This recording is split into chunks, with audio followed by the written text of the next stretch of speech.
porque estoy bien atrasado con el curso.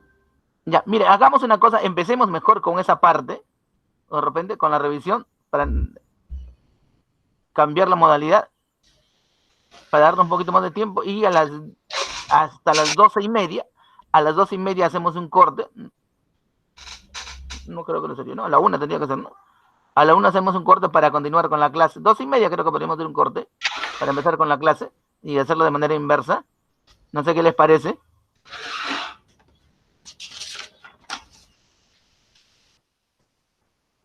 A mí me va bien, profesora, pero no sé si a los compañeros. Muy bien, profesor. Ya, entonces hay que empezar primero con la revisión, a ver, entonces primero, ¿cuántos faltan presentar su matriz de consistencia?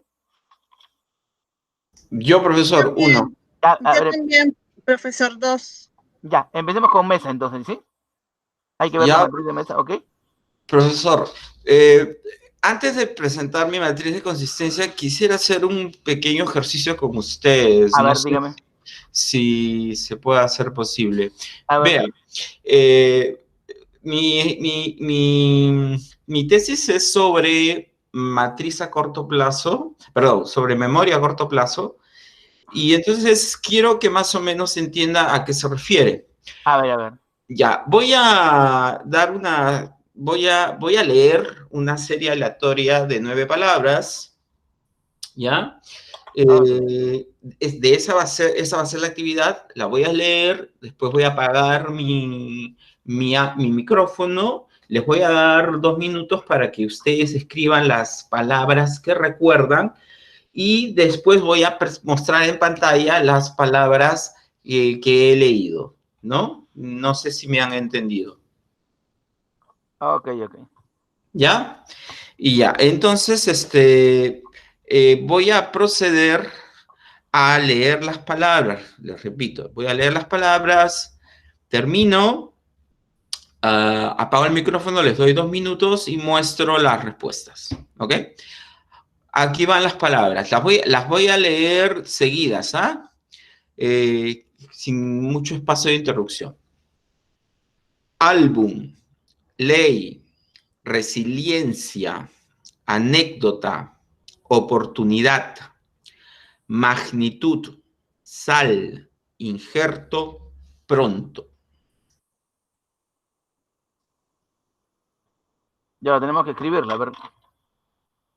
Escribir la primera pues, y la última, que me acuerdo.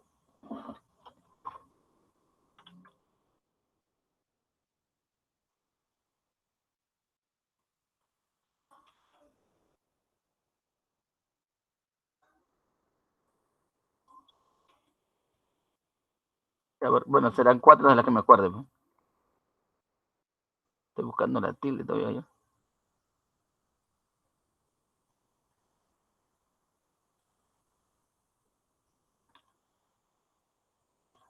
Ya. No me acuerdo en el orden, pero me acuerdo algunas.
Bien, ya pasaron los 2 minutos. A ver, voy a presentar, a ver si ojalá se pueda ver. A ver.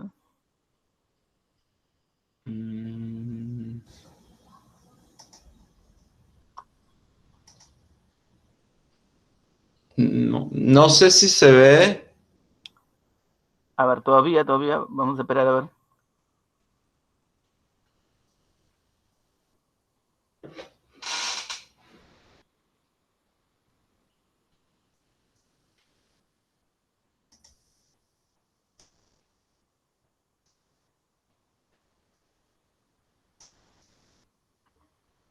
No, todavía no se ve. Profesor, es presentar ahora Claro, presentar ahora. una pestaña de Chrome, creo que es, ¿no? Claro, toda tu pantalla. Una pestaña de Chrome, no, presentar ahora Toda tu pantalla. toda mi pantalla ya. Claro, ahí sale ahí sale el recuadro nuevamente, ahí le das clic y compartir. Le doy clic y Al compartir. recuadro, a ese recuadro, y sale, Ya. y se activa compartir. Y ahí inmediatamente, y pones en el documento cuando se está compartiendo. Ya. Ahí ya le puedes poner el documento. ¿Ya? ¿Se ve? Ahí. Sí, sí, sí. Ya, entonces ahí están las palabras. No sé si las ven. Sí, sí, sí. Ya, entonces pueden comparar a ver con qué palabras acertaron.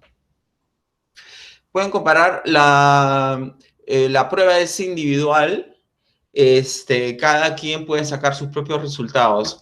Ahora, quiero hablar algo al respecto.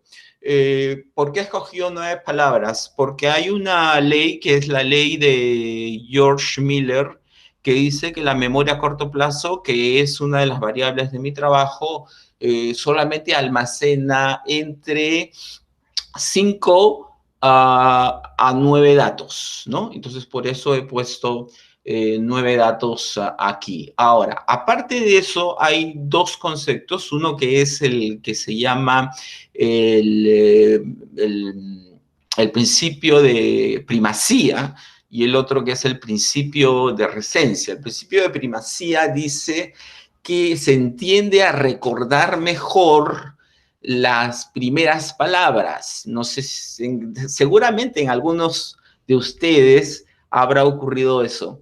Y el principio de recencia dice que se tiende también a recordar las últimas palabras. Entonces, más que nada, el olvido ocurre en las palabras centrales, ¿no? Entonces, bueno, eso es lo que quería hacer con ustedes para que se den cuenta más o menos de qué se trata esta cosa de la memoria a corto plazo. Ahora, profesor, quisiera compartir un pequeño videíto, no sé si se puede, de 5 Claro, no hay minutos. problema. Cinco, Ah, cinco ok, ok. minutos. Ya, muchísimas gracias, profesor. A ver, un ratitito. Cristian, disculpa, ¿cuál eran las dos que mencionaste? Primacía y el otro era. Efecto de primacía y efecto de recencia. Gracias. A ver, un ratito, por favor. Es este.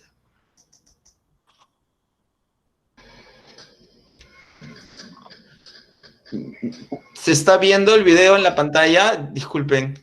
Sí, ahí se ve, se ve. Ya. Dice, nosotros... voy a poner desde el principio, por favor. Talía, no me corrijas, ¿ah? Ya, nosotros subestimamos a los chimpancés.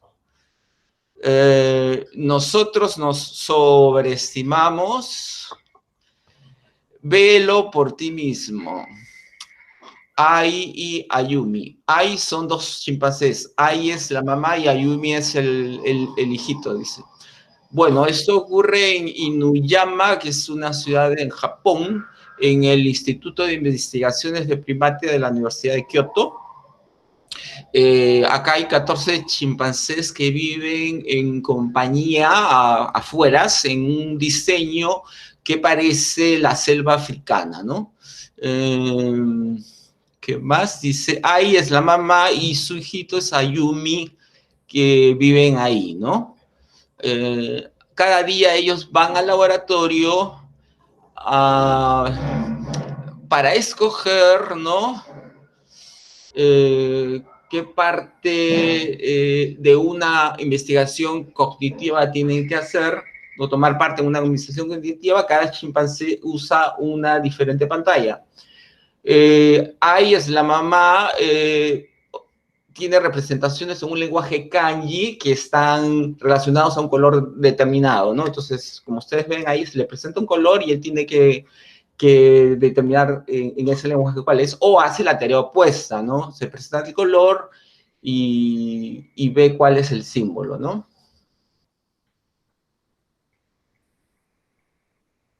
Bueno, las tareas son automáticas, ¿no? Son automáticas. Y ahora, Ayumi ha aprendido la secuencia de números del 1 al 19, ¿no? Los ha aprendido. Vean la velocidad con la cual escribe, ¿no? O señala los números. Ahora nosotros vamos a testear su velocidad o su memoria a corto plazo, ¿no? Vamos a testear. Cuando el primer número es tocado, los otros son enmascarados. Él toca el orden correcto de memoria.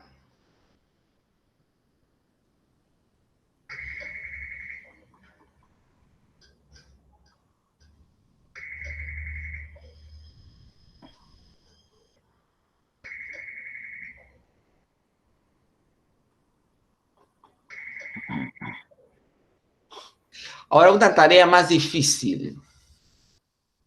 Los números son enmascarados automáticamente después de 210 milisegundos.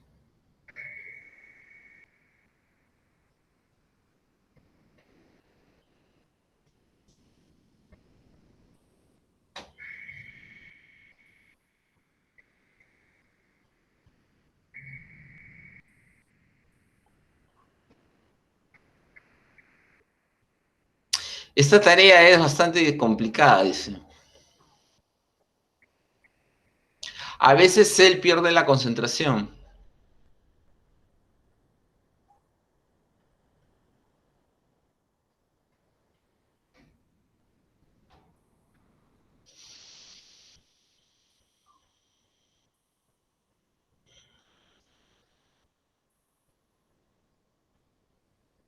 Pero aún así él recuerda el orden correcto. Bueno, voy a dejar de compartir aquí. Bueno, voy a cortar el video. Bueno, era simplemente esto para explicar de qué se trata esta cosa de la memoria a corto plazo, ¿no? Entonces acá voy a presentar mi matriz. Antes de presentar mi matriz, quisiera agradecer públicamente a mi compañero Eddie Frank Pérez Mantilla, porque sin su apoyo y colaboración no hubiera sido posible presentarles esta matriz.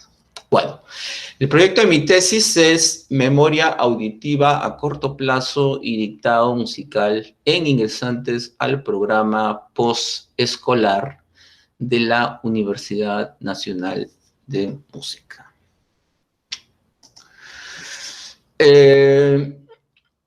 Ahí tenemos mi problema, objetivo e hipótesis. El central es: la memoria auditiva a corto plazo se relaciona con el dictado musical en ingresantes al programa posescolar de la Universidad Nacional de Música. El objetivo: determinar si existe relación entre la memoria auditiva a corto plazo y el dictado musical. Hipótesis general: la memoria auditiva a corto plazo se relaciona con el dictado musical.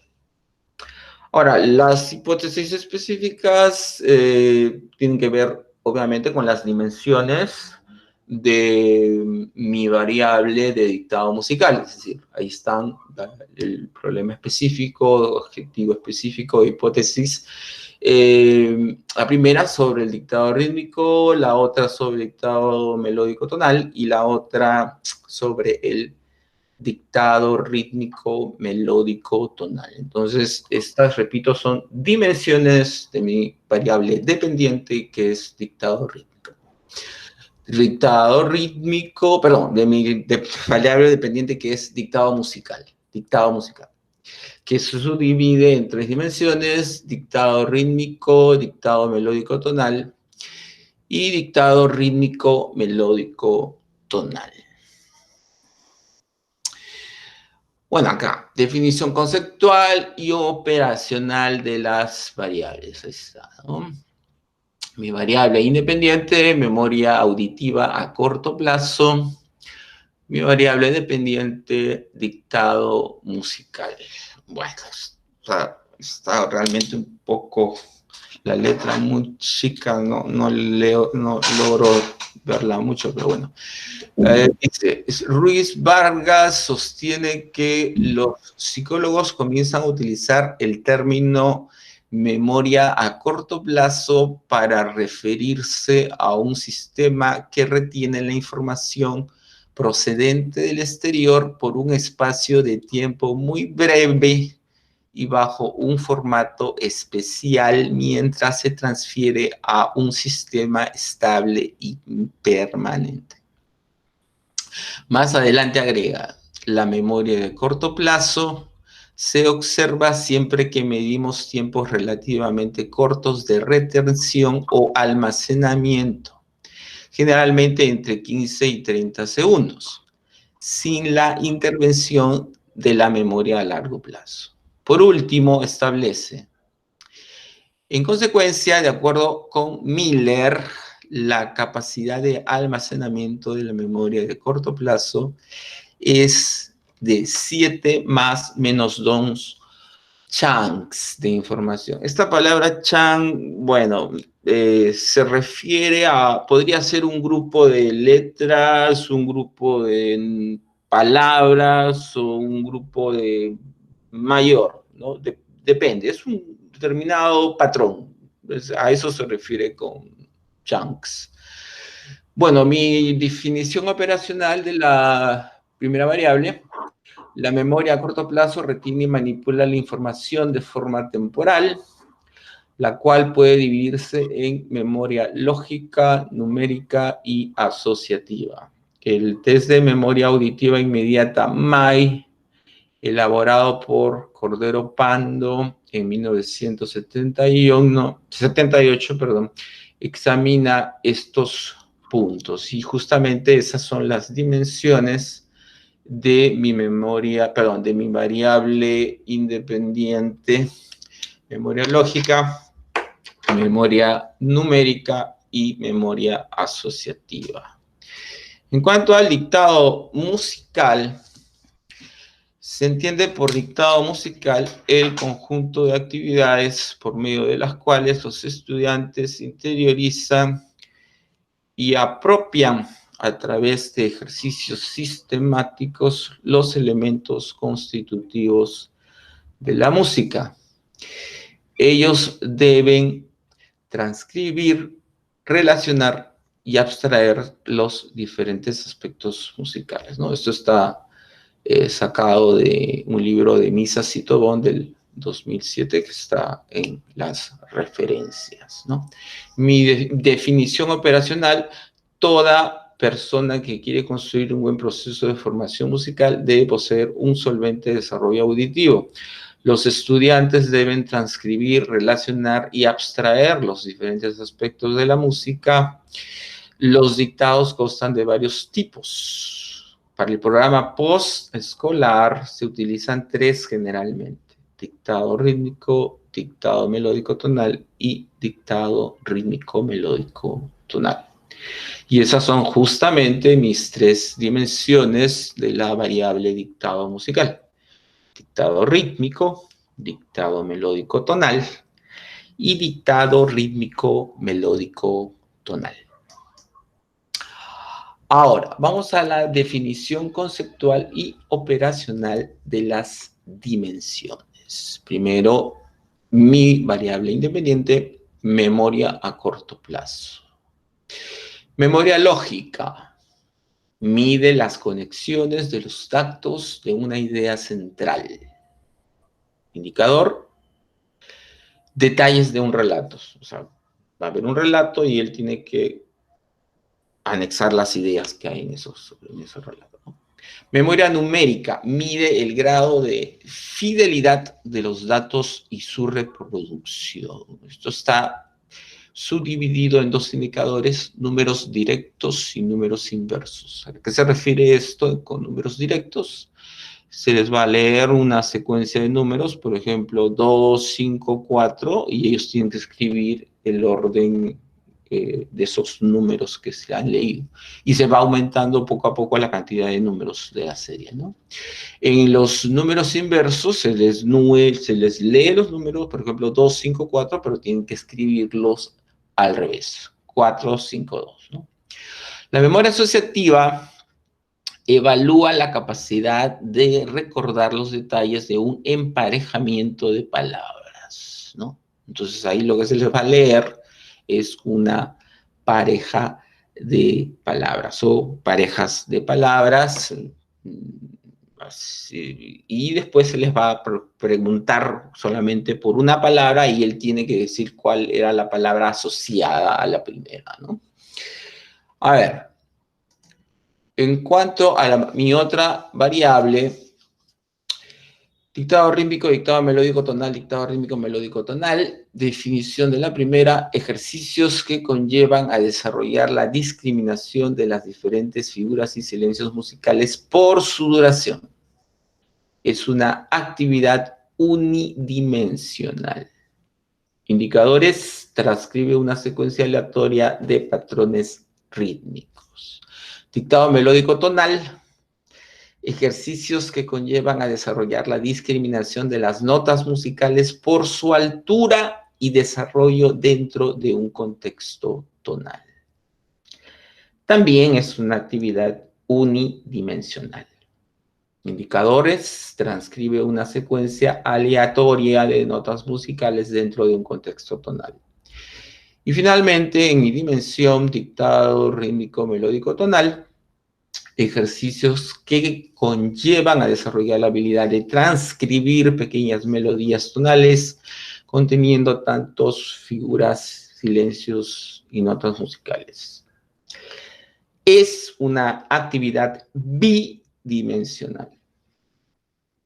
Indicador, transcribe pequeñas melodías tonales. La porcentualización de la variable independiente memoria a corto plazo, lo pueden ver ahí, ¿no? Detalles de un relato, le he dado 40% a los números directos e inversos que pertenecen a la memoria numérica, 30%, a la memoria asociativa, 30%. En cuanto a la memoria lógica, son dos preguntas porque son dos relatos. En cuanto a la memoria numérica, son 5 secuencias de números directos y 5 secuencias de números inversos. Y en cuanto a la memoria asociativa, son 3 emparejamientos de palabras, ¿no? O sea, 3 ejercicios de emparejamiento de palabras, ¿no? Entonces eso me hace un total de 15 preguntas, ¿no? Los porcentajes los he distribuido de esa forma, 40, 30, 30, más que nada porque me parece que la primera actividad, que es desarrollar un relato y después pedirle al alumno que escriba el relato que él ha escuchado, digamos, de una forma no exacta, pero que mantenga la relación de ideas, ¿no? De una forma coherente, ¿no? Me parece un poco más desafiante, ¿no? Por eso le he puesto ese porcentaje mayor. Ahora, en cuanto a la porcentualización de mi variable dependiente, que es dictado musical, las mismas dimensiones, los mismos indicadores. Para el primer indicador, transcribe una secuencia aleatoria de patrones rítmicos, 5 preguntas. Para el segundo, igualmente 5 preguntas. Y para el tercero, también 5 preguntas. En total son 15 ítems. Ahora, ¿por qué le he dado al indicador de mi dictado rítmico melódico tonal 50%?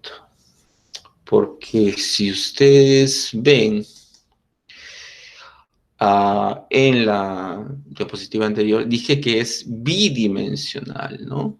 Entonces acá he dicho que es bidimensional, en tanto que las otras son unidimensionales. Entonces, el estudiante solamente su memoria tiene que supeditarse a tratar de reconocer un solo parámetro. Pero acá la memoria tiene que tratar de discriminar a la vez 2 parámetros al mismo tiempo, ¿no? Entonces, esa es la tarea más complicada. Y por eso es que le he dado a ese indicador, perdón, ese porcentaje, ¿no? En cuanto a la operacionalización de variable, bueno, ahí tienen el resumen.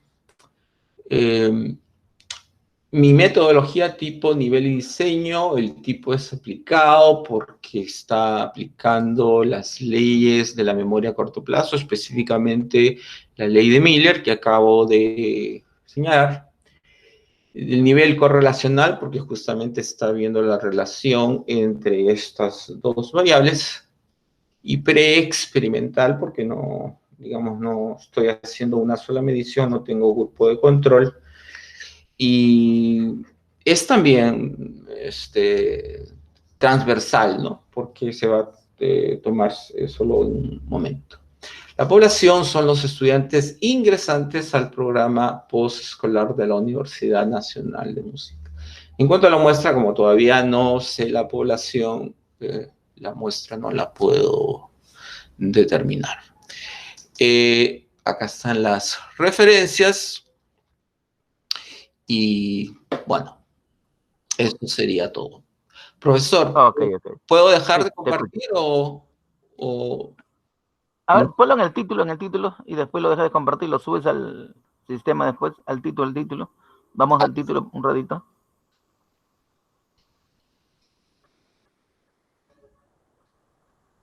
Claro, memoria auditiva a corto plazo y dictado musical.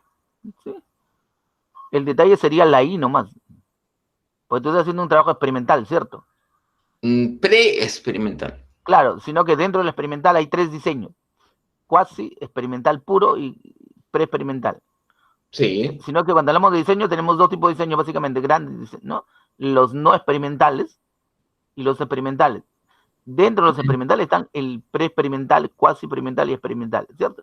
O sea, es todo el grupo así, hablado así, ¿no? Sino que cuando planteamos un título, desde el título tenemos que mostrar hacia dónde vamos, hacia lo experimental y lo no experimental, ¿no? Generalmente una manera de plantearlo en el título de manera indirecta es a través del conector entre las variables. Por ejemplo, la I es sinónimo de correlación, ¿cierto? Y la en es sinónimo de influencia, efectos, qué sé yo, ¿no? Habría que cambiar la I. Ya, entonces, La I. a ver, cambio la I. Claro. Y pongo... Sería, no, ahí debería ser la memoria auditiva a corto plazo en el dictado musical, de repente. Ya. Algo así. En El dictado musical. Claro, ahí sería la memoria auditiva a corto plazo en el dictado musical. Ya. Así la palabra en indica que es de naturaleza experimental, ¿no es cierto? Ya. Muy al margen del diseño que pudiera tener, ¿cierto? Ahora, ¿has encontrado investigaciones sobre dictado musical?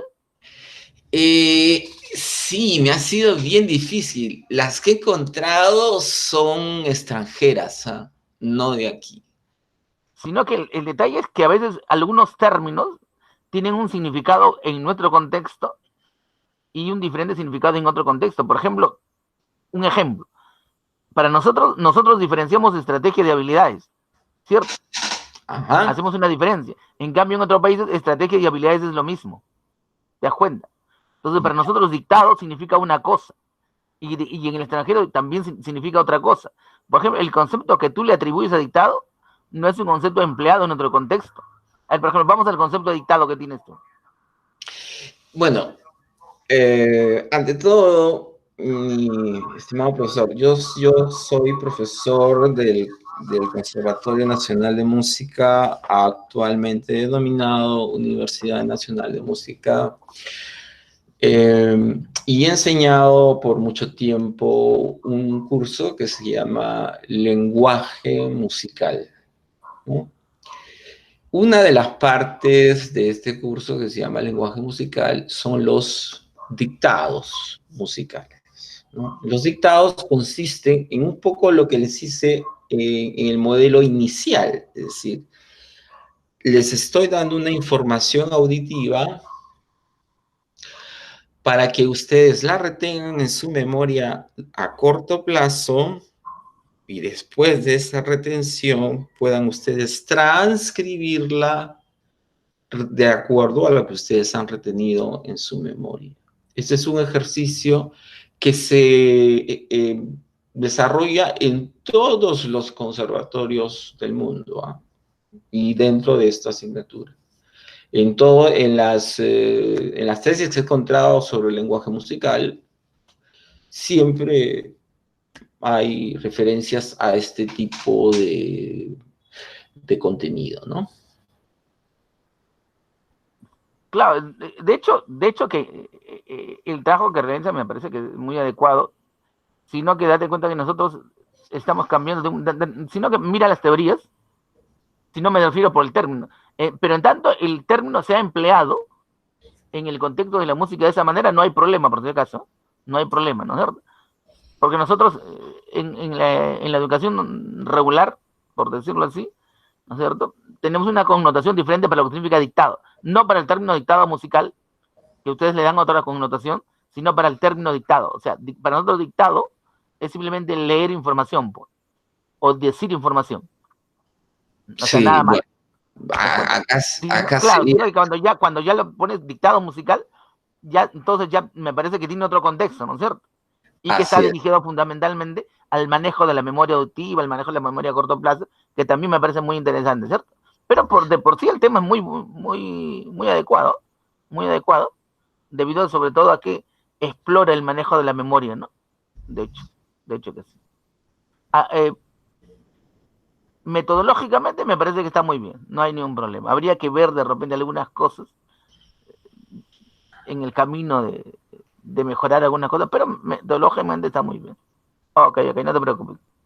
Muchas gracias, mi querido profesor, muchas gracias. Voy a dejar de compartir pantalla. Ok, no te preocupes. Hasta luego. Excelente trabajo, no te preocupes. Profesor, una consulta. A ver, Una dime, consulta, bueno, es una duda que tengo, sí a ver, sé más o menos, pero quisiera que usted me aclare un poquito más, ¿no? ¿Cuál es la dime. diferencia entre una investigación preexperimental y una cuasi experimental? Tengo A ver, entendido de que la preexperimental trabajas con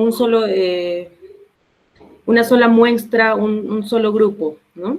sí. Y en la cuasi experimental son dos, pero en sí, ¿cuál es el fin, el objetivo? ¿Cuál sería la principal diferencia para que uno decida si su investigación es preexperimental o cuasi experimental? Sino que el detalle de la decisión pasa por las condiciones de la investigación. Por ejemplo, si yo tengo, ¿no es cierto?, grupos de trabajo en los cuales cuento con 2, 3, 4 posibilidades de formación de grupos, entonces por lógica mi diseño de investigación se va a inclinar por un diseño o cuasi experimental o experimental, generalmente cuasi experimental en otro contexto, ¿cierto? Pero si yo quiero hacer una investigación experimental y si solamente cuento con 20 alumnos, entonces yo no puedo decidirme o inclinarme por un trabajo cuasi experimental, porque tengo solamente un grupo. Y como tengo solamente un grupo, el diseño con el que puedo trabajar únicamente es el diseño preexperimental. Ese es el detalle, ¿cierto? Ese es el detalle. Esa es la diferencia en todo caso. Esa es la diferencia en todo caso. Sino que el problema ocurre ahí de que en un diseño, la diferencia fundamental sería mientras que en el diseño cuasi experimental, yo puedo demostrar, ojo, porque la idea es eso, ¿no? Yo empiezo mi experimento solamente en la medida que demuestre de que mi grupo control y grupo experimental estén en igualdad de condiciones. Es decir, yo les tomo una prueba de matemáticas y ambos que saquen 11 o notas similares. Y solamente en ese contexto puedo empezar mi experimento. Para en la prueba de hipótesis, que es la prueba de salida, la prueba final, ¿no? Establecer la prueba de hipótesis en función de las diferencias entre ambos grupos. Porque si el primero estaban en igualdad de condiciones, se supone que después de mi propuesta aplicada en el grupo experimental, por lógica en la prueba de salida, el grupo experimental debe tener mayor promedio, ¿cierto? En relación al grupo control, donde he trabajado solamente de manera tradicional, ¿cierto? Y lo hago de manera comparativa. En el detalle de el grupo preexperimental yo no hago eso, no tengo la capacidad de hacerlo, porque tomo la prueba de entrada solamente a un grupo, no lo puedo comparar con otro grupo, pero lo que puedo hacer es compararlo consigo mismo, ¿te das cuenta? Entonces piensa de esta manera, ¿cierto? Trabajo y al final le tomo una prueba de salida, y la comparación ya no es con otro grupo, sino con el momento inicial. Esa es en todo caso la diferencia estadística que podemos encontrar, ¿cierto? De hecho, hay mayores beneficios en el trabajo cuasi experimental, pero también es válido la metodología preexperimental, no hay ningún problema. Profesor, en ambos, preexperimental y cuasi experimental, se usa el mismo instrumento tanto al inicio como al final. Claro, el instrumento es el mismo, no cambia. Así es, no cambia. Y profesor, entonces, ¿qué criterios tendría para poder elegir esto, no? Si su investigación va a ser preexperimental o cuasi experimental. O sea, sí le entiendo la diferencia, pero sería el contexto, como usted dice, el número de estudiantes, pero también habría algún otro beneficio. Que también, generalmente ese es el principal, pero no siempre. No siempre. Por ejemplo, imagínate que yo no tengo la economía para poder trabajar en dos grupos. O de repente el salón o de repente la institución en la cual estoy trabajando me dice, ya, bueno, trabaja, o de repente no es mi institución y yo quiero trabajar un trabajo de diseño experimental en un aula, en esa institución, y el salón solamente me prestan un aula. Ya dice, bueno, le prestamos un aula, dice. O sea, hay varios aspectos. El principal es las condiciones de la investigación, pero puede ocurrir también, ¿no?, la economía. Entonces, pero en todo caso son limitaciones que voy a encontrar en el desarrollo de mi investigación. Es así. O sea, son varios aspectos que pueden influenciar. O sea, no solamente eso. Profesor, quería hacerle una pregunta. A ver, dime, Mesa. Específicamente en cuanto a mi investigación. Ok. En el instrumento de la memoria de mi primera variable, es decir, de la variable independiente, es un instrumento el que presento que se emplea mucho en varias investigaciones que he estado buscando, ¿no? Ya. Se llama MAI. Y MAI significa memoria auditiva inmediata. Ok. Y usted, profesor, nos dijo que cuando se trataba de investigaciones de este tipo, donde había variable independiente y dependiente, no era necesario presentar el instrumento para la variable independiente, sino solamente para la variable dependiente. Por eso yo estoy trabajando mi instrumento para la variable dependiente que quisiera presentarla, ojalá, la próxima semana. Claro, es que es por diseño, ¿no? Porque pueden haber diferentes. Recuerden que el diseño que empleamos no es único, ¿cierto? Generalmente cuando hacemos investigaciones experimentales puras, muy al margen de que sea preexperimental o cuasi experimental, o sea, si son experimentales, ¿no es cierto? Entonces solamente la variable independiente se manipula y la que voy a medir únicamente es la variable dependiente. Y como solamente voy a medir la variable dependiente, entonces la lógica me lleva a que según el diseño solamente debo tener instrumentos para medir esa variable dependiente, que es la que es objeto de mi investigación en realidad. Sino que en el contexto actual, a los metodólogos les está empezando a gustar la idea de saber, no, si bien he hecho un trabajo experimental, pero ¿cómo los alumnos se sintieron? Dice, no. ¿Cómo el alumno, cuál fue el clima de aula que se creó durante el desarrollo de ese trabajo experimental? Entonces, para medir cómo se sintieron, lo que hacen es un instrumento adicional para poder medir la variable independiente, o sea, la variable proceso, porque recuerden que finalmente la variable independiente lo que me indica operacionalmente es el proceso que he realizado para poder desarrollar mi proceso de experimentación. Entonces eso no es medible. La manera de poder, como diríamos, no, probarlo, demostrarlo, es a través de un módulo que yo elaboro donde se desarrolla, ¿no?, todo el proceso de la experiencia que he realizado. Si bien algunos no es un módulo, pero la otra opción es, ¿no?, que cada clase que yo realizo como parte de la experiencia, ¿no?, se plasme en una sesión de aprendizaje. Esa es la otra vía. Entonces se acepta o un módulo, ¿no?, que valida la experiencia, o simplemente, ¿no?, la sesión que valida la experiencia. O adicionalmente, como lo dije, no, algunos pueden elaborar un instrumento para ver cómo los alumnos se han sentido durante ese proceso, que también es válido, no lo quita. Pero quien finalmente decide eso es el asesor. Es el asesor. Porque eso, cuando está validado por el asesor, ya no puede ser cuestionado por el jurado, sino que generalmente cuando se sustenta, el jurado se toma atribuciones que no le competen. Ese es el detalle. Porque los informantes lo único que hacen es revisar tu trabajo. Y ahí es que pueden hacer una indicación, pero generalmente como la investigación ya pasó, ya no tendría razón de ser eso. Quien lo tiene que mirar es el asesor. En todo caso, los informantes lo que hacen es revisar, ¿no?, si según las evidencias, el proceso de investigación se ha realizado de manera adecuada y se ajusta a los criterios de metodología que la universidad o que el contexto lo está imponiendo, ¿no? Ese es el detalle.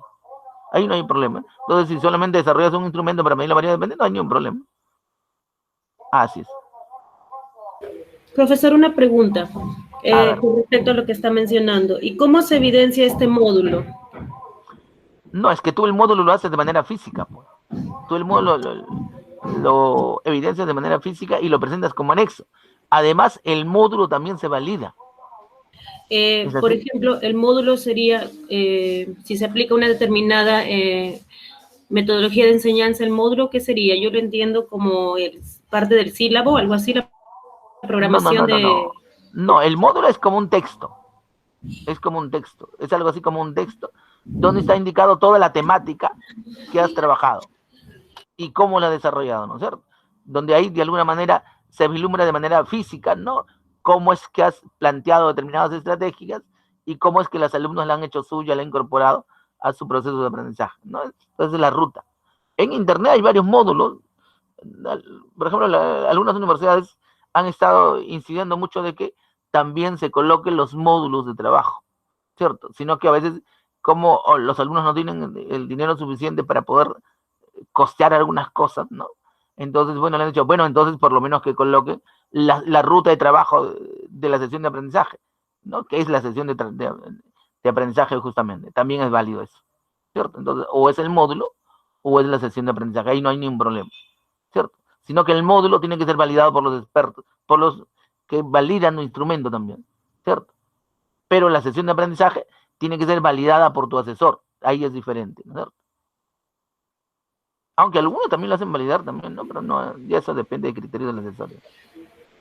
Profesor, pero si hablamos de una sesión de aprendizaje, sería de un conjunto de sesiones de aprendizaje, ya que estamos claro, hablando... es cada sesión de aprendizaje. Por ejemplo, ¿cuántas sesiones, cuántas clases se ha hecho? 14 sesiones de aprendizaje. Así es. Por eso decía, o es lo uno o es lo otro. Aunque hay algunos que lo hacen el módulo y las sesiones de aprendizaje. También es válido, no hay problema. Ya cada uno tiene su propio estilo. O en todo caso, cada asesor indica la ruta de trabajo del alumno. Ese es el detalle. Profesor, y con respecto al instrumento que usted mencionó para medir el proceso, ¿podría ser un instrumento, por ejemplo, una lista de cotejo para poder medir eso, cómo fue el proceso?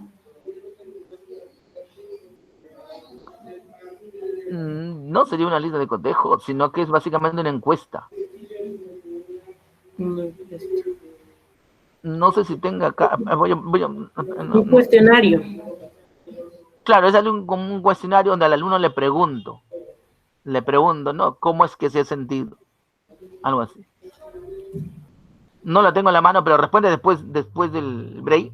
Puedo tratar de mostrarles, porque no sé si lo tengo en esta computadora, pero he hecho varios de esos ensayos donde, por ejemplo, he realizado investigaciones donde el grupo en el que estábamos quería tomar varios instrumentos y justo uno de ellos que hemos aplicado es ese instrumento para poder medir, ¿no?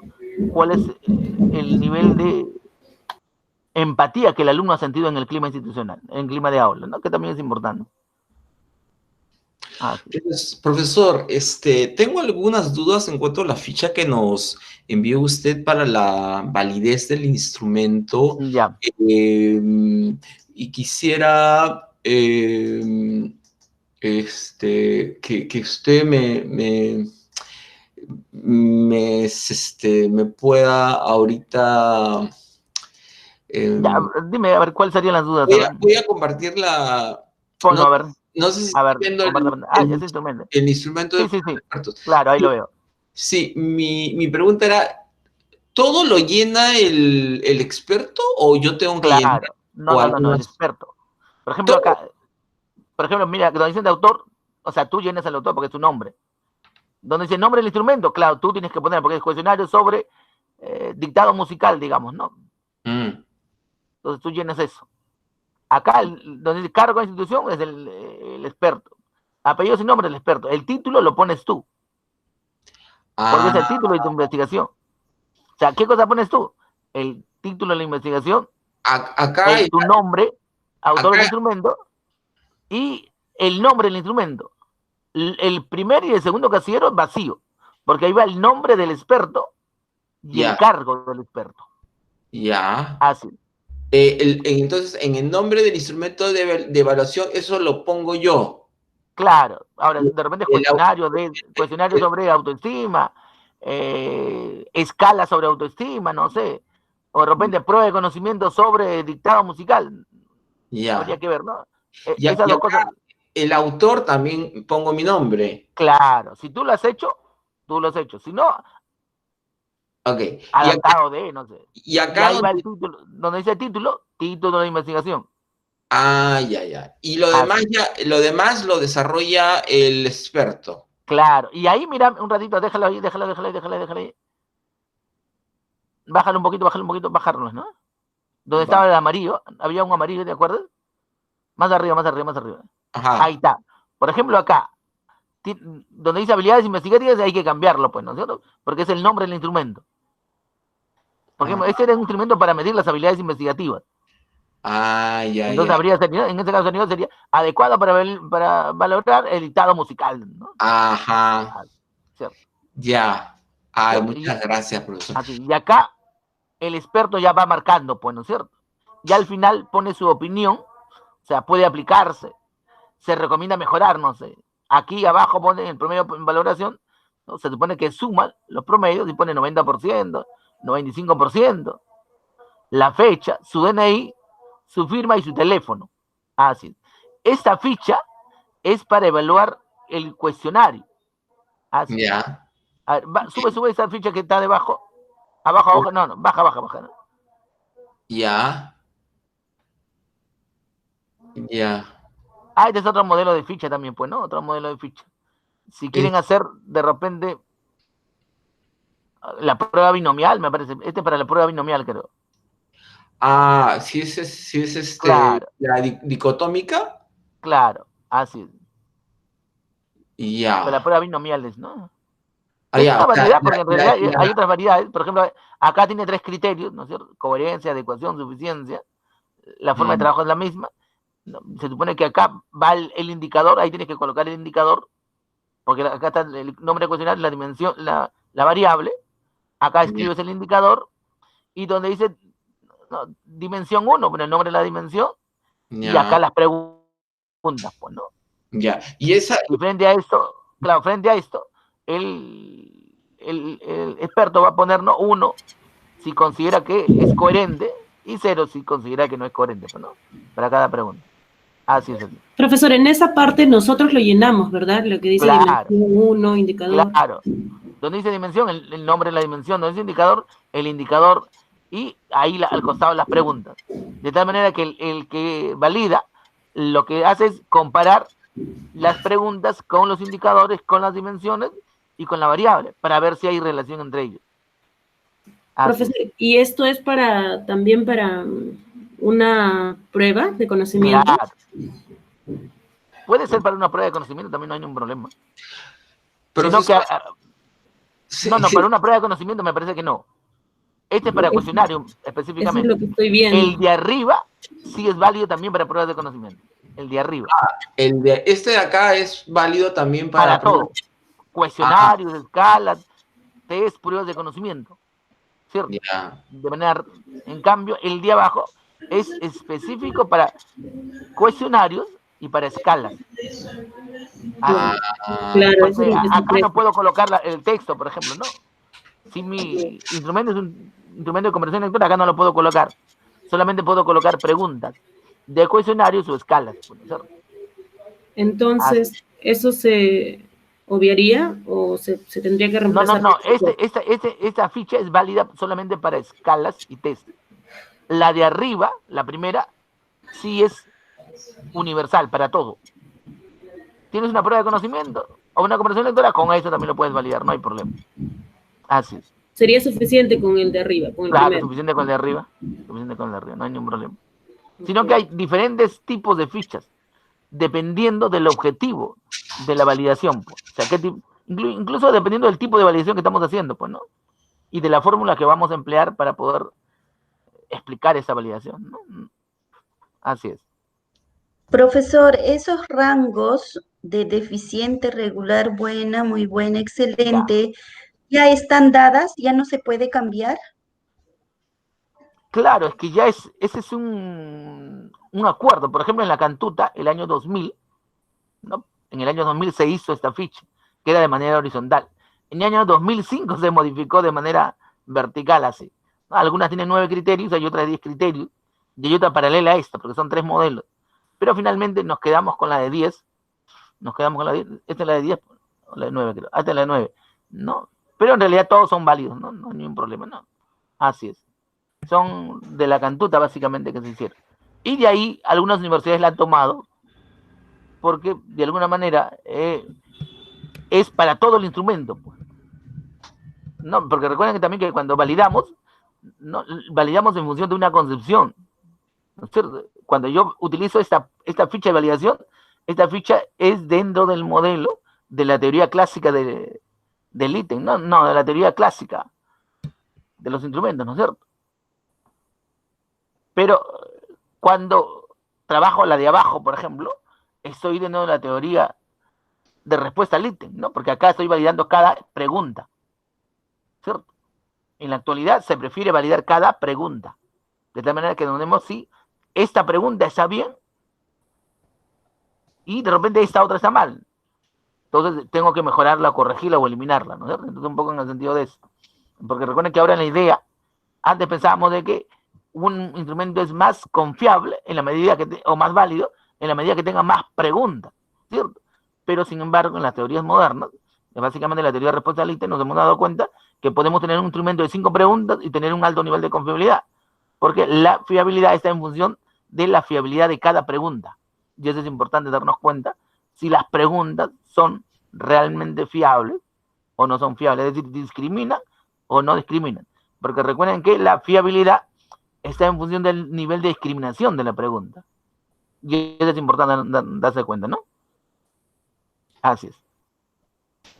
Okay. ¿Puedo dejar de compartir o...? Sí, no te preocupes, porque podemos seguir, porque el tiempo se nos pasa rápido. Ya. Ahora sí. A ver, ¿alguna otra preguntita? Me parece que Mercedes quiere preguntar algo. Ahí veo que activó su micrófono. Solo una pregunta. A ver. No sé si lo he entendido bien. En la ficha de validación que nos dio son 2 hojas. Claro. Dos fichas de validación diferentes, claro. Ya. Yo voy a aplicar mi instrumento como prueba escrita. Y solamente sería la primera hoja nada más. La primera hoja. Así. ¿Y la segunda hoja para qué está permitido? Sino que la primera hoja es para todo tipo de instrumentos, sean cuestionarios, escalas, test o pruebas de conocimiento. En cambio, la segunda hoja solamente es para lo que son escalas y cuestionarios. Así. Escala y cuestionarios. O sea, para investigaciones no experimentales. Ahora hay más modelos, solamente subí ese, me acuerdo. Pero de hecho hay varios modelos de validación. ¿No? Uno coge aquel que es más práctico, ¿cierto? Porque en la maestría no se hacen muchas exigencias, ¿cierto? Entonces, lo que tenemos que hacer es básicamente aprender, ¿no? Que todos los instrumentos necesitan validez y confiabilidad, ¿no? Y en ese sentido, empleamos los instrumentos más prácticos, o las fichas más prácticas, como los que tenemos aquí. Son los más prácticos en realidad. Incluso el primero, ¿no? Porque ya la unidad de posgrado ha sacado un documento que son lineamientos de trabajo para el desarrollo de tesis de maestría y doctorado, ¿cierto? Entonces como ya lo tengo, voy a colocarlo para la próxima clase en el sistema para que ustedes lo vean y a mostrar, ahí tiene varias fichas, modelos. Una de esas fichas modelos de validación es el primero, ¿cierto? Que me parece que es adecuado, no, sino que ahí dice que lo han hecho ellos. Entonces creo que lo ideal sería poner y reconocer quiénes lo han hecho, porque en realidad no es nuestro, ¿no? Yo, por ejemplo, digo, no, ese es un modelo de la Cantuta, porque la Cantuta lo ha hecho, ¿cierto? La Cantuta lo ha hecho. Entonces tenemos que, dentro de la investigación, tenemos que darle el crédito de quién lo hizo. No nos podemos apropiar de las cosas, salvo esos detalles, ¿no? Tengo otra duda, lo que A ver, usted me habla de cuestionario y prueba de conocimiento, pero, por ejemplo, mi instrumento es de un tema, de la lluvia ácida, que he planificado, y de ese tema saco varias preguntas. ¿Eso sería un cuestionario o sería una prueba de conocimiento? No, esta es una prueba de conocimiento.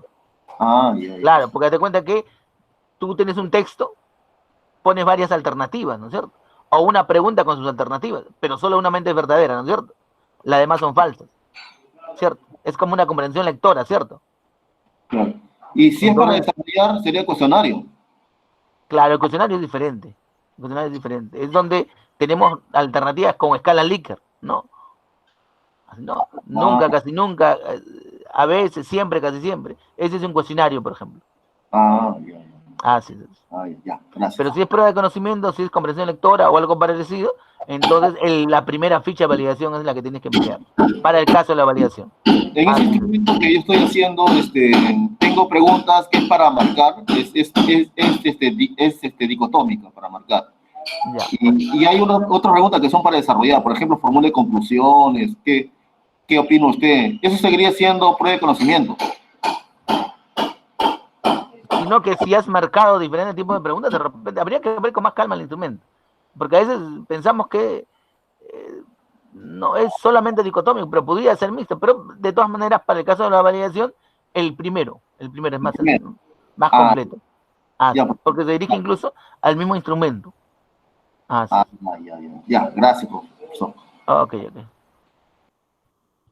Profesor, disculpe, ¿podría presentar mi matriz para exponer? Ya, de una vez, entonces, porque el tiempo se nos va. Ok. Sí. A ver. Por acá. Ya, profesor, ¿lo pueden visualizar? Ya, ok, se está viendo. Ok. Ya, a ver, mi proyecto de investigación se denomina Producción de textos argumentativos en estudiantes de las áreas de Ciencias Básicas y Humanidades de una universidad pública nacional. Este proyecto se va a dar en la Universidad de San Marcos.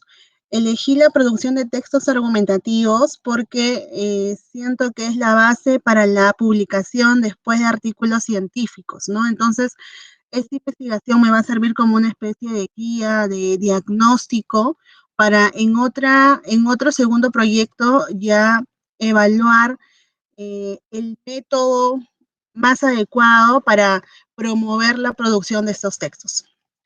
Muy bien, entonces ahora sí la matriz.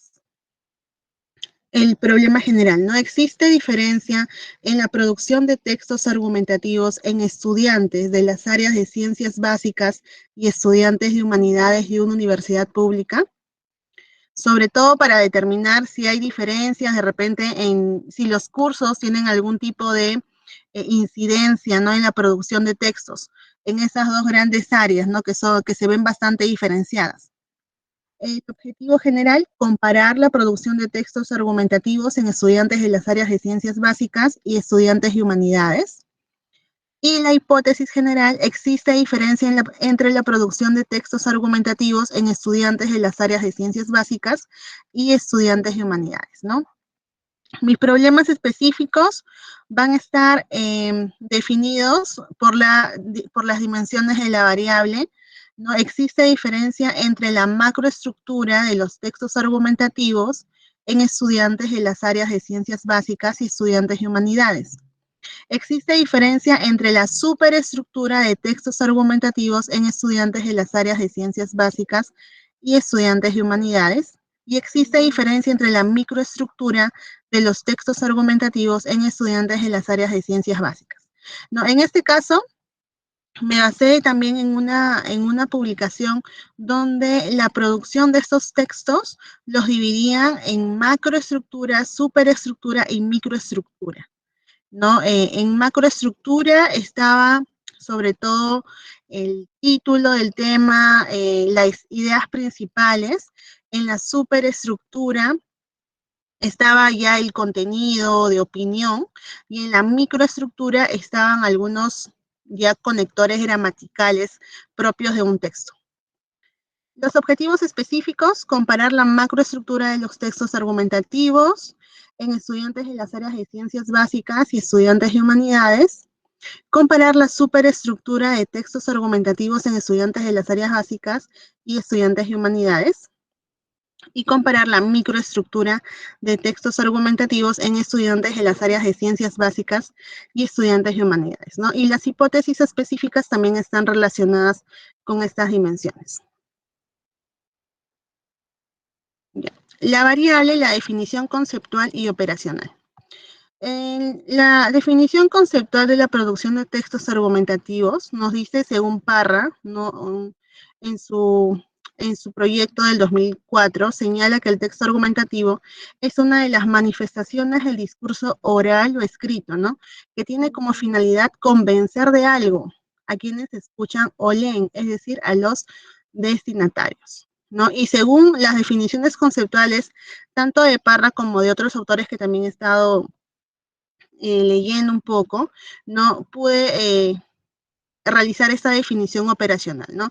Es una forma de discurso oral o escrito, ¿no?, que tiene como fin expresar una opinión de forma justificada, ¿no? La producción de textos argumentativos necesita tener una macroestructura relacionada con la interacción de ideas, una superestructura que ya está enfocada en la presentación y en la calidad de los argumentos, y la microestructura que está referido a los conectores utilizados en la redacción, ¿no? Aquí están las tres dimensiones: macro, super y la microestructura.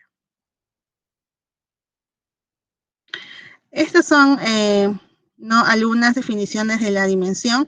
Justo tenía otra idea del proyecto, del tema, y lo cambié porque encontré una publicación reciente del 2020, ¿no?, de Espinosa, que tomaba estas dimensiones. Por ejemplo, en la macroestructura, ¿no?, es el significado global de un texto argumentativo. Se enfoca sobre todo en el significado global, el tema, ¿no?, del texto. En la superestructura es un esquema ya global del texto argumentativo, ¿no? En la macro es el significado, es el tema principal, y en la superestructura es el esquema, cómo se va desarrollando el escrito. La microestructura es la organización y sucesión de oraciones, ¿no? Acá es un poco la parte técnica del texto. De oraciones o proposiciones de un texto argumentativo escrito, ¿no?, las cuales están regidas por normas y reglas de una lengua. Mis indicadores: en la macroestructura, mantiene adecuadamente el tema asignado en la tarea y redacta el texto en función de las macroposiciones o ideas. En la superestructura, redacta el texto con una estructura argumentativa, redacta con pertinencia la tesis del texto, justifica suficientemente los argumentos del texto, redacta con pertinencia la conclusión del texto.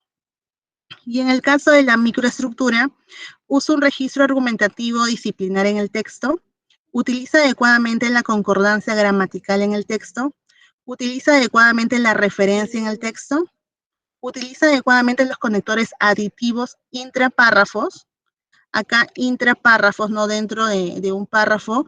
De acá vamos a diferenciarlo, porque acá también hay otro parecido. Utiliza adecuadamente los conectores aditivos entre párrafos, ¿no? Utiliza adecuadamente los conectores consecutivos intrapárrafos.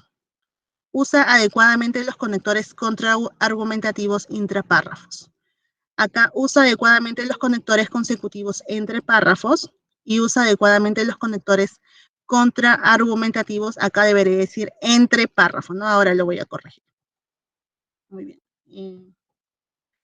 Esta es la parte de la porcentualización de la variable, ¿no? Aquí están mis indicadores. En este caso, estos dos indicadores van a ser un 19.2%, ¿no? De toda la variable, ¿no? Que es la producción de textos. La superestructura constituye un 46.2% y la microestructura un 34.6%, ¿no? La superestructura tiene este porcentaje porque va a tener 12 ítems, ¿no? La macro, 5 ítems, y la micro, 9 ítems. El instrumento que voy a utilizar es una rúbrica, el cual precisamente la he adaptado de este último trabajo que le comento de Espinosa del 2020, ¿no? También hacen una rúbrica, pero en la última parte le hice una pequeña modificación. Creo que para que se pueda entender un poco más, ¿no? Aquí está el número de ítems, ¿no? Para el primer indicador 2, 3 para el segundo, acá hay 1 nada más, 3, 4, ¿no? El instrumento que realizó Espinosa del 2020 también ha sido una adaptación de otro instrumento que lo desarrolló Backhoff en el 2013. Entonces sería una readaptación, ¿no? Algo así. Muy bien. El tipo sería aplicada, el nivel sería descriptivo comparativo, ¿no? Porque sería comparar estas dos áreas, tanto de ciencias básicas y humanidades, con respecto al tema de la producción de textos, y el diseño sería no experimental, ¿no?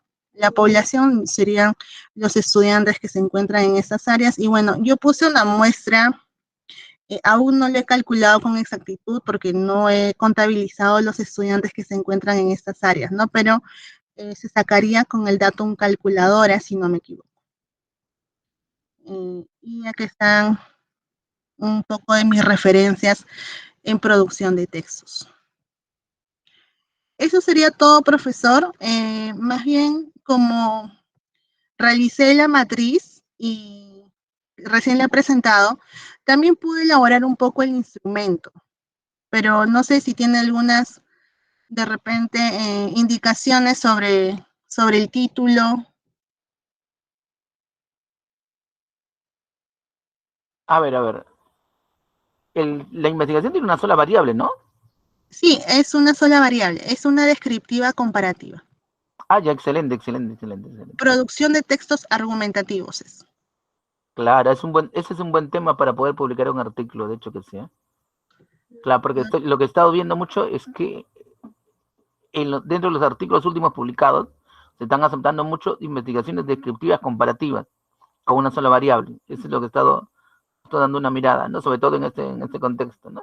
Es un muy buen tema. De hecho que sí. Ok. Metodológicamente está bien planteado también, no hay problema. Ok. ¿Y le puedo presentar mi instrumento? A ver, de una vez mejor. Ya.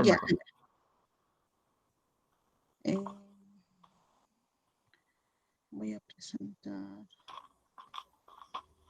Rodríguez, ¿no? Voy a anotarlo. Instrumento. Ya. En el instrumento es una rúbrica, y para poder desarrollar la rúbrica, primero se tiene que elaborar una prueba a los estudiantes, ¿no? En esta prueba se le va a dar dos textos para que tengan referencias a la hora de desarrollar su propia composición del texto argumentativo, ¿no? Tenemos un primer texto. Bueno, en este caso es sobre un tema neutro, es inteligencia emocional. Tenemos un primer texto, un segundo texto, y se le da entonces, ¿no?, ambos con referencias bibliográficas para que puedan desarrollar su propia producción, ¿no?, del texto argumentativo, y se evalúa con esta rúbrica, que es una rúbrica adaptada también, ¿no? Tiene, en este caso, en total 26 ítems, que son estos de acá, ¿no? Y cada uno con su respectiva descripción. Y este de acá es el valor que se le asignaría, ¿no? En este caso serían de 0 a 3, ¿no? Porque hay 3 categorías o 3 descripciones de esta rúbrica. Y en este caso serían 2 nada más, pues, ¿no? Por ejemplo, en presentación del tema, ¿no? Tiene 3 puntos porque el texto se presenta, se contextualiza, ¿no? Y atrapa la atención. 2 puntos solamente cuando el tema del texto se presenta y se contextualiza, pero no atrapa la atención. 1 punto cuando el tema del texto solo se enuncia, ¿no? Y bueno, y 0 cuando ya no se presenta el tema, ¿no? De esa misma manera para esos ítems también, ¿no? Mantenimiento del tema, redacción de los párrafos. Claro, está muy bien. Sería como la plantilla para poder corregir. Claro, está bien. Ajá, sí, exacto. Es una rúbrica, ¿no? Es el instrumento. La técnica creo que es la observación, si no me equivoco. No, y aquí está. Claro, está dentro de esos modelos. Está, pues. Ok, profesor, y para hacer la validación y la confiabilidad, se le envía entonces, como es rúbrica, también se le envía al magíster o el doctor que va a evaluar, claro, solamente la primera plantilla que usted nos enseñó, ¿verdad? Claro, solamente con la primera plantilla es suficiente, no hay ningún problema. Así es, Ya. no hay ningún problema ahí. Ya, profesor. Entonces Ok, estoy avanzando bien, profesor, en mi... Sí, está bien, no te preocupes, está excelente esa parte. Ya, Ok. Gracias. Ok. ¿Algún instrumento más que se vaya a presentar, por favor? ¿Alguien más que va a presentar su instrumento? Miren que tenemos que asignar notas, ya estamos terminando sin darnos cuenta. Nos falta solamente 4 o 5 clases nomás, ¿no? O 6, creo. ¿Sí? ¿Algún instrumento que se va a presentar? Profesor, buenos días. ¿Podría A ver. presentar el... Ok, Vargas. Te escuchamos entonces. Voy a compartir. Acá la apunto, Vargas.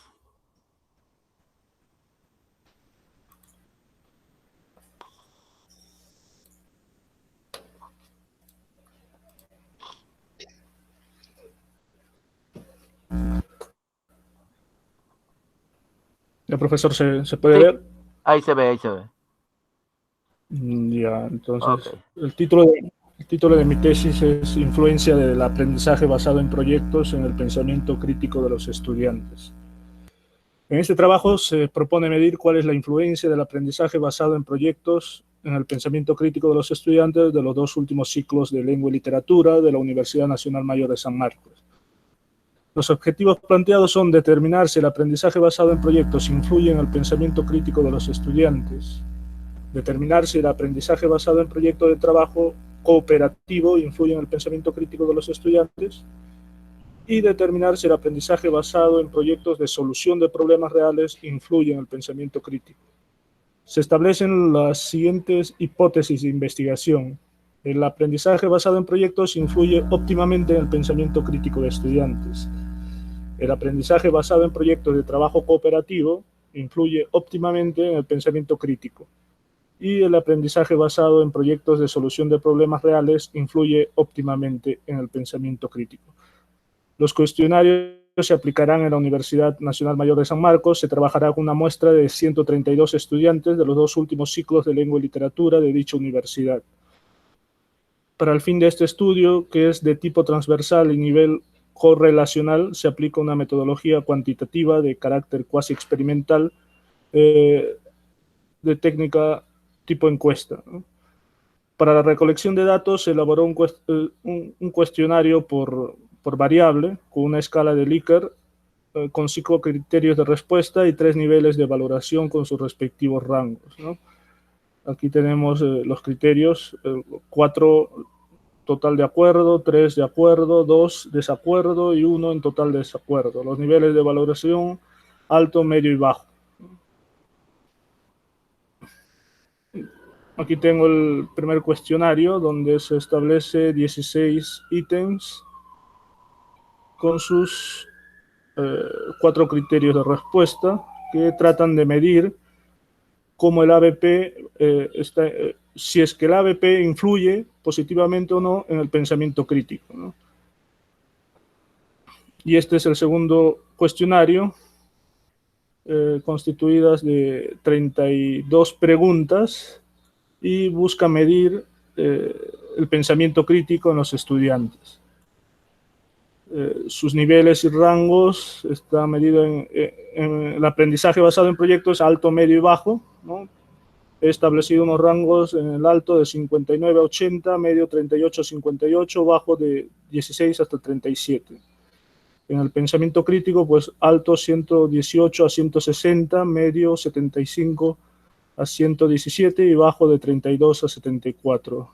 Estas son mi tabla de recoger las respuestas y los datos de la variable 1, ¿no? Lógicamente son de 132 y también para los datos del segundo cuestionario donde se mide el pensamiento crítico. La validez y confiabilidad, dicho cuestionario se aplicará en una sesión presencial, se utilizará un muestreo no probabilístico consistente en recurrir a los informantes de acuerdo a su disponibilidad o facilidad de acceso. Los análisis estadísticos de los resultados de los cuestionarios en mención se realizarán con el programa SPS. Como parte de asegurar la validez, el cuestionario será sometido a juicio de expertos, mientras que la fiabilidad será procesada mediante el análisis del alfa de Cronbach. Eso sería todo, profesor. No. Ok, Vargas, excelente, no te preocupes. Súbelo al sistema para colocarle una nota ya a eso. Ya, a tu trabajo. Recuerden que en el sistema tengo que ponerle la nota, ¿sí? Otro instrumento, por favor, otro instrumento. Profesor, tengo una pregunta antes de que pueda pasar a otro instrumento. A ver. Yo recuerdo que usted mencionó, creo que en la clase pasada o antepasada, de que una investigación cuasi experimental, bueno, ya experimental, requiere de un instrumento de prueba, ¿no? De una prueba de conocimiento. Entonces, bueno, según lo que ha presentado mi compañero, él está usando cuestionarios. ¿Ahí no habría ninguna observación? A ver. Vamos a centrarnos en eso, que me parece muy interesante. Personalmente, yo soy del grupo, ¿no?, de que plantea eso, ¿no? Porque se cuenta que aún dentro de los que hacemos metodología, que es mi especialidad, hay 2 grupos, ¿no es cierto? En la actualidad se está aceptando, cosa que mi criterio es diferente, se está aceptando que dentro del contexto de las investigaciones experimentales, no solamente se desarrollen a través de instrumentos de pruebas de conocimiento, sino que sea posible presentar instrumentos, ¿no?, como un cuestionario, como una escala, ¿no? También se está presentando, se está aceptando. Y San Marcos está dentro de ese grupo. Así es, me parece que ahí no hay ningún problema. ¿Cierto? En ese aspecto no hay ningún problema. Incluso en los artículos que se están viendo, también se está incidiendo un poco eso, sino que el detalle es que estamos pasando de lo que son las investigaciones cuantitativas, experimentales puras, a investigaciones que tienen un matiz cualitativo. Ese es el detalle. Entonces nuestro camino está enfocándose hacia ahí. Entonces, en la medida que nos estamos inclinando hacia esos modelos de trabajo cualitativo, entonces que se está empezando a aceptar, ¿no es cierto?, o incluir instrumentos de otra naturaleza, lo cual me parece muy interesante, ¿sí? Pero también es válido, así que no hay ningún problema, también es válido dentro de ese contexto en realidad. Así es así. Ok, gracias, profesor. Sí, porque es algo que, bueno, se me venía esa duda, ¿no? Pienso que tal vez alguien que sea parte del jurado podría mencionar eso, ¿no? Entonces, ¿cómo nosotros responder hacia esa interrogante que ellos nos pudieran hacer. Claro, en realidad el único que siempre reclaman como jurado, ese aspecto ha sido yo. Los demás no se preocupan por ese detalle. Ese es Ok. Claro. Sí. Sino que el detalle es que el detalle también es que estamos cambiando, estamos modificando muchas estrategias de trabajo dentro del ámbito cualitativo. Y algunos todavía no nos hemos acostumbrado, de repente es eso, ¿no?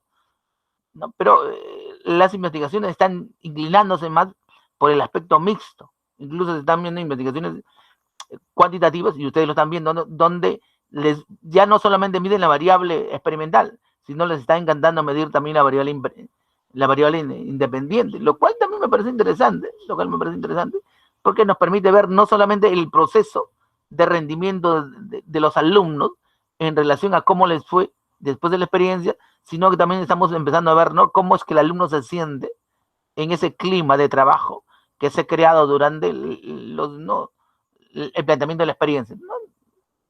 Entonces, eso, imagino, está aportando mucho más a las investigaciones, porque las están enriqueciendo. Recuerden que ahora se mira mucho el clima, que no solamente debe ser cognitivo, sino fundamentalmente cognitivo, para que las cosas funcionen mejor, ¿no? Lo cual también me parece muy interesante. Así que no hay ningún problema por ahí. Okay. Eso es lo que usted mencionó hace un momento, ¿no? Entonces, bueno, todavía no es algo obligatorio, algo No, eso lo decide cada investigador. Por ejemplo, ahora después del descanso, como tengo en la mano algunas cosas, voy a tratar de escanearlo y ver cómo se los muestro, para que ustedes vean, ¿no?, qué otras posibilidades de instrumento tenemos para poder aplicarlo cuando hacemos investigaciones experimentales que nos permitan enriquecer nuestro trabajo. Porque la idea es eso, ¿no? Hacer un trabajo experimental que sea diferente al de los demás, o hacer una investigación que sea diferente de los demás, en el sentido de que aporte información y que nos dé una nueva mirada a este proceso de dar investigación. Así es. Ok, profesor. Y otra cosita más, disculpe que sea tan preguntona. No te preocupes, hija, no te preocupes. Sí.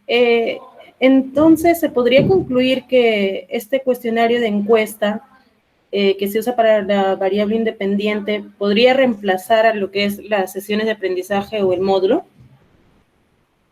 No. Una cosa es el instrumento para medir la variable. Hay que mirar con eso, ¿no? Una cosa es el instrumento para medir la variable, y otra cosa es la evidencia que muestra el proceso que se sigue, ¿cierto? Porque recuerda que tiene dos variables. Claro. O sea, ¿cómo demuestro, ¿no?, que he trabajado mi variable dependiente, que la he medido a través del instrumento que aplico, que en estos casos deben ser pruebas de conocimiento, pero también se acepta en la actualidad que sean, ¿no?, cuestionarios, ¿cierto? Y otra cosa es la evidencia que aporta, ¿no?, material respecto a cómo se ha trabajado la variable independiente, que en este caso es el módulo, ¿cierto? Porque el módulo es la ruta de trabajo de la variable independiente, no de la dependiente, ¿cierto? O la sesión de aprendizaje, ¿cierto? Entonces hay que diferenciar dos cosas. La medición de la variable a través del instrumento de medición y la ruta del proceso que he seguido en la experimentación, que es a través del módulo de la sesión de aprendizaje. Entonces son dos cosas diferentes. No, eso sí entiendo perfectamente, profesor. Sino es que usted mencionó que para la variable independiente, cuando estamos trabajando en una investigación experimental, se podría usar un módulo o también la sesión de aprendizaje, o también mencionó un cuestionario, ¿no?, de encuesta a los estudiantes. Entonces, mi pregunta va por ahí. Si el cuestionario de encuesta, que bueno, es una escala de Likert, comprendo, ¿puede reemplazar ese módulo de sesión de aprendizaje o tienen que ir a ambos? No, son diferentes. Porque date cuenta que el módulo y la sesión es una evidencia de lo que yo como profesor he hecho. ¿Te das cuenta? En cambio, el cuestionario que aplico a la variable independiente es para ver cómo el alumno se ha sentido. Claro, entonces tendrían que ir tanto el módulo o sesión y también el cuestionario de encuesta. Claro. Ahora en esta segunda parte voy a tratar de escanearlo, como tengo un escáner en la mano, ojalá que me den el espacio, para poder mostrarle algunos ejemplos, ¿cierto? Como yo he hecho investigaciones experimentales y he experimentado diferentes cosas, entonces tengo algún material que puedo mostrarles en algunas cosas que hemos implementado. Porque en una investigación experimental, por ejemplo, el grupo en el que me muevo, hemos empleado hasta 12 instrumentos diferentes, imagínate, 12 instrumentos diferentes. O sea, hemos hecho un trabajo de naturaleza mixta. Lastimosamente, en el tiempo en el que la hicimos, ya porque ya pasó algún tiempo, los que tenían que revisarlo no tenían el manejo del trabajo cualitativo como que ahora hay, ¿cierto? Entonces, nuestra investigación, lastimosamente, de ser mixta, tuvo que enfocarse más al aspecto netamente cuantitativo. Ese fue el problema, ¿no? La dificultad en todo caso. Pero si fuera en este contexto sería otra cosa, donde ya hay mucho mejor manejo de la parte cualitativa y por lógica mayor nivel de comprensión y donde los estudiantes pueden dar mejor, ¿no? Aprender más, ¿no? Y eso es importante, porque también el docente, el que enseña, debe capacitarte constantemente, ¿no? Porque la investigación cambia. Así es. Y este cambiar implica enriquecerse con nuevas herramientas de trabajo, de percepción, ¿no? Así es. Ok. Ok, gracias, profesor. Ok. Profesor, una A ver, consulta. Mercedes, te escucho, no te preocupes. Buenas tardes. Profesor, una consulta. Mira, justamente estaba viendo el trabajo de mi compañero y más o menos lo que estaba preguntando mi compañera Talía. Al poner una investigación en ese caso sería de alcance correlacional y poner cuasi experimental, ¿no sería un error metodológico, dado que en el tema de las investigaciones correlacional, según Bernal, manifiesta que en una investigación correlacional no existe una variable independiente ni independiente, las dos variables son independientes y que justamente el objetivo es buscar que exista alguna relación entre esas variables. En tanto, en una investigación cuasi experimental ya se supone que hay una variable independiente y hay una variable explicativa. Asumiendo más o menos a la línea de los diseños de investigación, en el caso de una investigación no experimental, a lo mucho que se asemejaría a una investigación cuasi experimental sería una investigación explicativa, en la cual sí figura una variable independiente y una dependiente. A ver, sino que lo que tienes que diferenciar dos cosas, ¿no? Bueno, nosotros cuando medimos una variable, y esto sí es resultado, nosotros cuando medimos una variable, muy al margen del tipo muy al margen de la variable que sea, nosotros tenemos dos posibilidades de medición, o hacemos una medición objetiva o una medición subjetiva. ¿Te das cuenta? Si hago una medición objetiva, me estoy inclinando dentro del modelo cuantitativo, positivista. Si hago una investigación subjetiva, estoy yendo más a la parte interpretativa y hermenéutica, que es dentro de los desarrollos de los trabajos que se están dando más de naturaleza cualitativa, ¿cierto? Entonces, cuando me inclino hacia el objetivo, que es la metodología experimental, entonces ahí es válido la prueba de conocimiento, por lógica simple. Pero en la actualidad nos estamos yendo hacia el enfoque más interpretativo hermenéutico, y eso implica la aplicación de cuestionarios o encuestas, que van más por el sentido del cómo conceptualizo mi variable. Por ejemplo, yo te diría, no, el pensamiento crítico, ¿cómo lo mido? ¿No? Como una prueba de conocimiento o un cuestionario. ¿Cuál es lo real? ¿Cuál es lo más importante ahí? ¿No? Entonces, la discusión va por ese lado. Entonces, desde ese punto de vista, sí es posible poder medir una variable como pensamiento crítico a través de un cuestionario. Y de hecho hay muchas investigaciones que lo están haciendo. En ese sentido, ese no es el problema. Ese no es el problema en realidad, ¿cierto? Sino que el problema sería el tratamiento que le va a dar al desarrollo del trabajo de campo. Ese es el detalle. Nada más. Así es. ¿Qué pasó? Pensé que se me había ido la corriente, me preocupé. Ya, ok. No te preocupes, Mercedes, por ese sentido. Sí, profesor, yo también justo tenía esa duda, justo se me había pasado hace un momento preguntarle, porque claro, ya tenemos entendido que correlacional no es no experimental, entonces también claro. Sería una piedra tal vez para algún, ¿no? Uno de los, para nosotros, ¿no? Porque si es que un jurado nos pregunta, ¿por qué has puesto correlacional si dices que es cuasi experimental? Entonces, ¿cómo responder a eso? No, pero ¿su trabajo es experimental o es correlacional? Es que él mencionó que es cuasi experimental correlacional. Es por eso que Mercedes le ha hecho esa pregunta. No, es que sí se emplean diseños de ese tipo, ojo. En la actualidad hay diseños experimentales correlacionales, hay. Así es, en la actualidad sí hay diseños de ese tipo. Sino que nosotros no estamos muy acostumbrados a verlo. Por ejemplo, uno hace un trabajo experimental y le interesa saber primero si hay correlación, pero también si hay diferencia. Incluso si mira la prueba chi cuadrada, tiene esa doble función. La prueba chi cuadrada puedo emplearla para medir, para poder probar relación entre dos variables, pero puedo probarla para poder mostrar independencia. Es decir, no correlación, es decir, comparaciones. Entonces sí es posible hacer eso. Metodológicamente eso sí es posible. Ahí sí no hay problema. No es el problema. Sino que el detalle es tener el sustento para poder responder a las preguntas. No hay nada más. Así es. La metodología ahora ha cambiado mucho. He estado viendo mucho trabajo con diseños dobles y triples, cosa que no había visto antes. Entonces, sí es posible, no hay ningún problema ahí. Así es así. Que habría que ver el tratamiento metodológico que lo está realizando. Viendo un instrumento se puede ver poco, ¿no? Habría que ver la metodología dentro del proyecto para ver cómo se sustenta eso. Ahí está el detalle. Estaría mal si no hay un buen sustento. Ahí sí, no sé, pero si hay un sustento metodológico que avale la metodología que está empleando, no hay ningún problema. Porque incluso hay autores que plantean esos diseños diferentes también. Ese no es el problema en realidad. No se preocupe. Ok. ¿Alguien más presenta su instrumento para que podamos pasar a la segunda parte?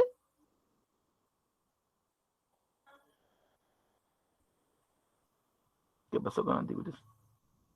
Jóvenes, ¿algún instrumento más? ¿Algún instrumento más?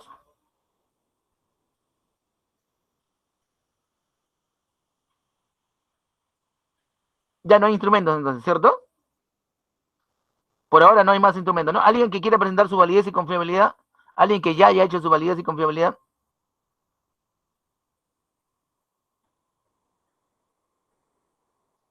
¿Algún grupo que haya presentado? ¿Algún grupo, diga, alguno que tenga su validez y confiabilidad? No, ¿no es cierto? Entonces, descansamos. Y yo estoy hasta en la el 1. avance, profe. Dime, Giraldo, disculpa. ¿Ya tienes validez? ¿O confiabilidad de repente? Creo que Giraldo se emocionó. No, profesor. Dijo que tenía un avance, ¿no, Ah, tienes profesor? un avance. En todo caso, bueno, esperamos a que mi lo termines o instrumento, quiere presentarlo. pero aún todavía más, sí. Si usted... Presenta un ratito para verlo, a ver, de repente un ratito, a ver, rapidísimo.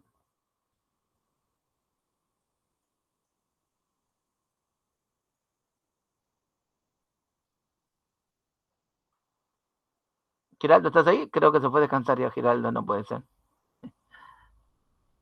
Ya, bueno, entonces nos vamos al descanso. Nos tomamos unos 15 minutos, a ver, hasta las 1:05. 1:05, descansamos.